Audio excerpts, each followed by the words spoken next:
நம்ம எல்லாம் ரட்சிக்கிறதுக்காக ஒவ்வொரு இடத்துல ஒவ்வொரு விதமாக நமக்கு ஒரு ரூபத்தில் காட்சி கொடுக்குறார்.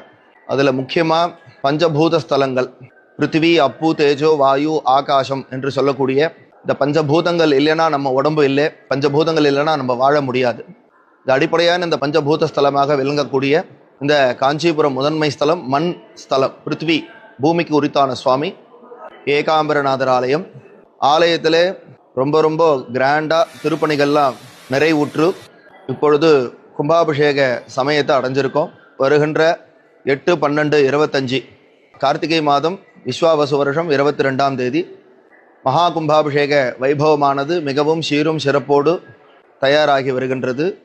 இந்த கும்பாபிஷேகத்தில் சுவாமிக்கு மூலவர் ஏகாம்பரநாதருக்கு நவகுண்ட பட்சமும், உற்சவமூர்த்திக்கு நவகுண்ட பட்சமும், மாவடி சோமாஸ்கந்த சுவாமிக்கு நவகுண்ட பட்சமும். நவகுண்ட பட்சம்னா ஒரு சுவாமிக்கு 9 குண்டங்கள், ராஜகோபுர சதாசிவ சுவாமிக்கு நவகுண்ட பட்சமும், மற்ற பரிவார மூர்த்திகளுக்கெல்லாம் 34 ஓமகுண்டம் ஆக மொத்தம் 70 ஹோமகுண்டங்கள் அமைத்து 170க்கும் மேற்பட்ட சிவாச்சாரியர்கள், 30க்கும் மேற்பட்ட திருமுறை விண்ணப்ப ஓதுவா மூர்த்திகளும் சிறப்பாக கலந்து கொண்டு இந்த கும்பாபிஷேக வைபவமானது நடைபெற உள்ளது.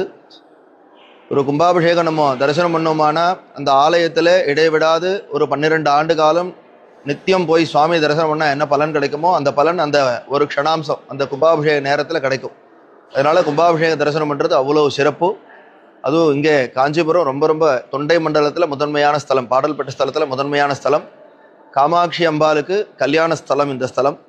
அம்பாள் சுவாமியை கல்யாணம் விவாகம் பண்ணிக்கணும்னுட்டு இங்கே முதல்ல பஞ்சாக்னியில் தபஸ் பண்ணி, பிறகு சுவாமி பிருத்வி லிங்கம் மண்ண லிங்கமாக சிவபூஜை பண்ணி ஈஸ்வரனை கல்யாணம் பண்ணிட்ட ஸ்தலம். எண்ணில் ஆகமும் இயம்பிய இறைவர் தாம் விரும்பும் அப்படின்னு சொல்லி அம்பாள் ஈஸ்வரனை கல்யாணம் பண்ணிக்கணுன்ட்டு ஆகமம் கொண்டு மணல் லிங்கம் பிடிச்சி சிவபூஜை பண்ணி ஈஸ்வரனை கல்யாணம் பண்ணிட்ட ஸ்தலம்.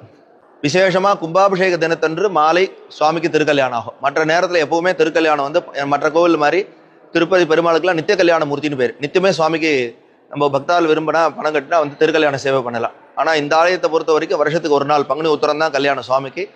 அதில் இப்போ விசேஷமாக கும்பாபிஷேக தினத்தன்று கல்யாணம் பண்ணுவா. அதனால் இந்த திருக்கல்யாண வைபவத்தை சேவிங்கோ. விசேஷமாக 8ஆம் தேதி கார்த்தால நடக்கக்கூடிய கும்பாபிஷேக வைபவத்தை சேவித்து எல்லாம் வல்ல பரம்பொருள் காமாட்சிநாதன் ஏகாம்பரநாதருடைய பெருமருளை பெற்றுய அன்போடு அழைக்கிறோம்.